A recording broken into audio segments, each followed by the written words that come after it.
Saudara rekan-rekan pemuda yang Tuhan kasihi, Shalom. Bersyukur pada kesempatan hari ini di tanggal 2 Mei 2020 saya memiliki waktu untuk dapat menyapa saudara-saudara melalui kebenaran firman Tuhan. Namun sebelumnya, saudara-saudara yang Tuhan kasihi, mari kita merendahkan diri, kita memohon bimbingan Roh Kudus. Mari kita berdoa.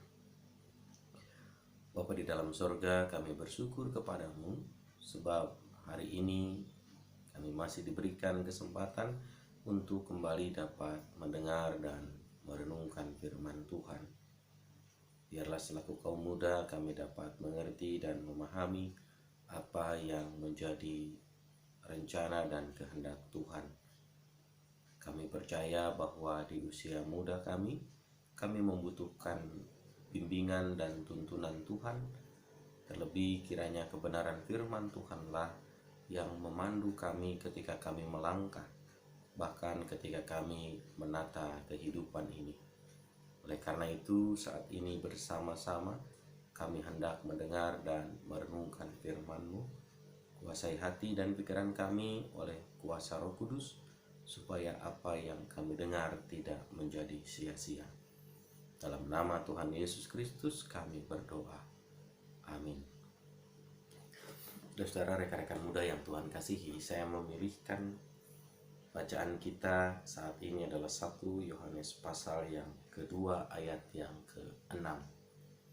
1 Yohanes pasal 2 ayat yang ke-6 saya bacakan untuk saudara-saudara sekalian. Barang siapa mengatakan bahwa ia ada di dalam Dia, ia wajib hidup sama seperti Kristus telah hidup. Demikian firman Tuhan yang menyapa kita saat ini. Yang berbahagia adalah kita yang mendengarkannya, memelihara serta melakukannya dalam hidup kita dari hari ke hari. Terpujilah nama Tuhan. Saudara rekan-rekan muda yang Tuhan kasihi, menjadi seorang Kristen itu tidak cukup hanya dengan kita bergereja. Menjadi orang Kristen itu tidak cukup hanya dengan kita bisa kebaktian.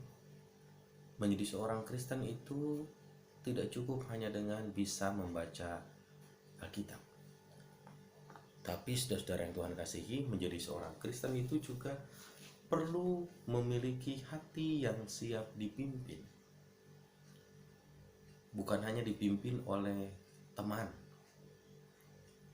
Karena jika kita merasa bahwa kita cukup dipimpin oleh teman, saudara yang Tuhan kasihi, bisa jadi teman itu tidak menuntun kita pada tempat yang sebenarnya. Teman bisa jadi membawa kita pada tempat yang keliru, pada tempat yang salah.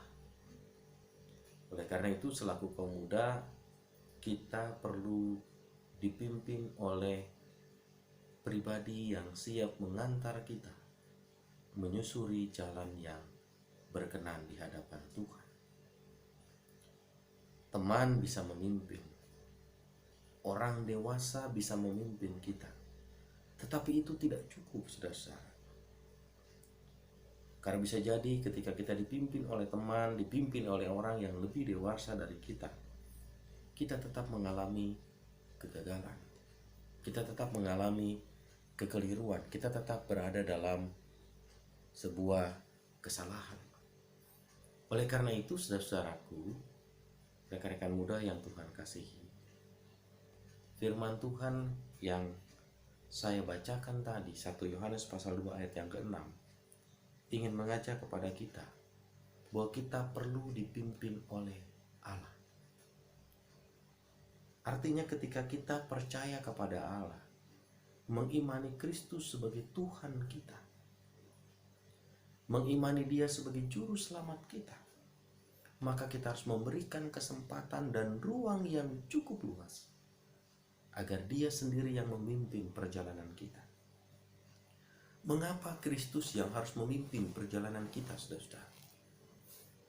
Ketika Kristus memimpin perjalanan kita, ketika Dia yang menuntun kita, maka kita percaya Dia akan memimpin kita bukan pada tempat yang salah. Dia akan memimpin kita bukan menuju jalan yang keliru. Dia akan memimpin kita bukan menuju jalan yang tidak benar. Tapi dia akan memimpin kita, dia akan menuntun kita pada jalan yang benar. Itulah sebabnya mengapa kita perlu dipimpin oleh Allah. Kesaksian firman Tuhan 1 Yohanes pasal 2 ayat yang ke-6 mengatakan, barang siapa mengatakan bahwa ia ada di dalam dia, ia wajib hidup sama seperti Kristus telah hidup. Artinya, kepercayaan saudara, kaum muda kepada Kristus harusnya membuat saudara dipimpin dan hidup seperti Kristus.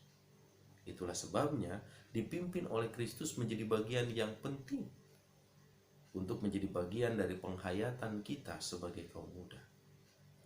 Sebab ada banyak kaum muda, baik itu yang sudah berkeluarga, usianya masih sangat muda, ataupun mereka yang belum berkeluarga, betul-betul adalah pemuda dan pemudi. Hidupnya diandalkan pada kekuatan diri sendiri.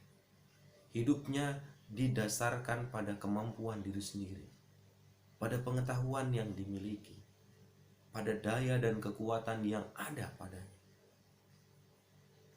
Memang sebagai kaum muda, kita membutuhkan daya, kita membutuhkan kekuatan untuk dapat melakukan berbagai tugas dan aktivitas kita. Tetapi kekuatan kita ada batasnya. Daya kita terbatas. Oleh karena itu kita tidak bisa memaksakan diri menggunakan daya dan kekuatan yang kita miliki untuk diporsir sedemikian rupa dalam rangka menggapai apa yang diharapkan dan impian kita. Saya mengambil contoh saudara-saudara, rekan-rekan pemuda. Daya listrik di rumah kita 900 watt. Maka berarti kekuatan angkat untuk menyalakan lampu, menyalakan kulkas, menyalakan rice cooker kita, menyalakan mesin cuci kita, dan lain sebagainya, barang-barang elektronik yang ada di rumah kita, maka tidak bisa lebih dari 900. Hanya di level 900 daya listrik kita kuat untuk mengangkat semua itu. Dia akan menyala ketika itu masih di ambang batas. Tapi sedikit saja mendekati angka 901 watt, dia pasti akan turun listriknya. Dayanya pasti tidak akan cukup untuk mengangkat 901 watt. Oleh karena itu, rekan-rekan muda yang Tuhan kasihi, mari kita berpikir bukan hanya soal hari ini. Mari kita merenung bukan soal saya harus menggapai, mewujudkan cita-cita saya seperti apa. Tapi mari kita juga merenung, sudahkah hidup saya, sudahkah keberadaan saya dipimpin oleh Allah sendiri. Karena jika kita dipimpin oleh Allah, saudara-saudara, sekali kita mengalami kegagalan, kita tidak akan pernah kecewa. Kita tidak akan pernah putus asa. Karena kita meyakini Tuhan bisa menggunakan kegagalan itu sebagai kesempatan kita untuk meraih prestasi yang lebih besar.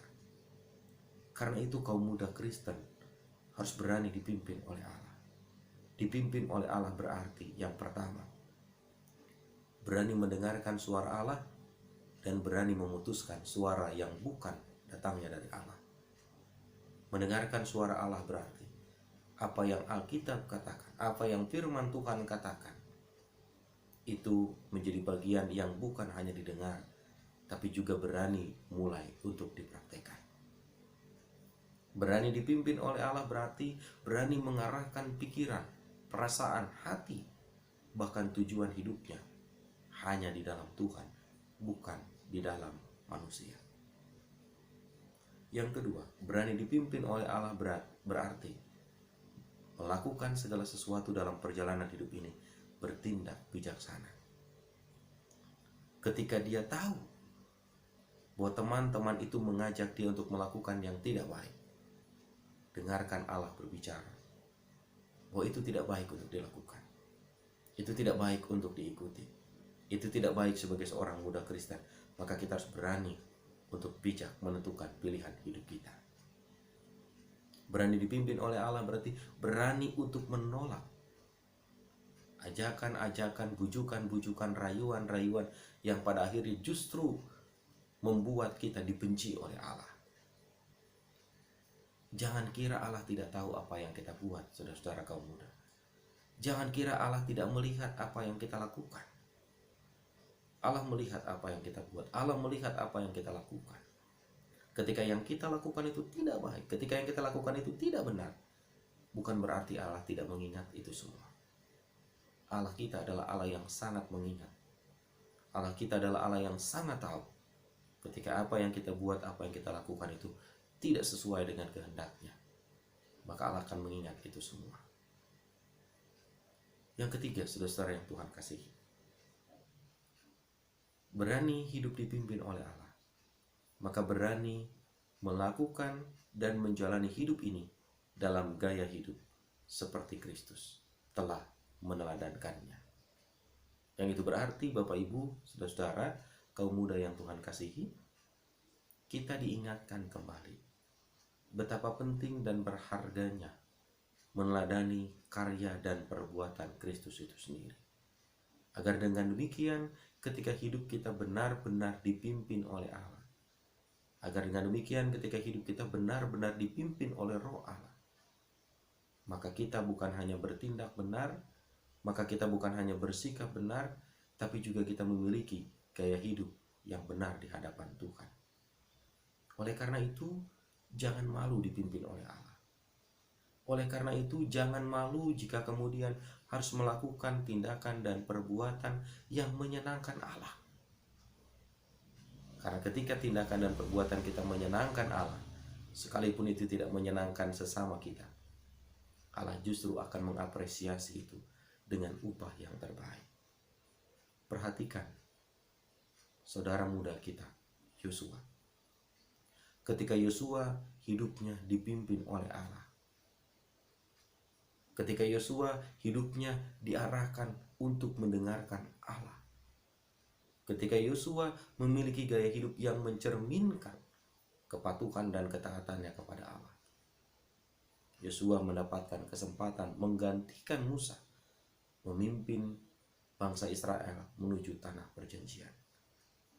Dan Yosua muda yang saat itu berkesempatan untuk menjadi pengintai, berganti kemudian menjadi pemimpin, sampai kemudian dia menyelesaikan tugas kepemimpinannya.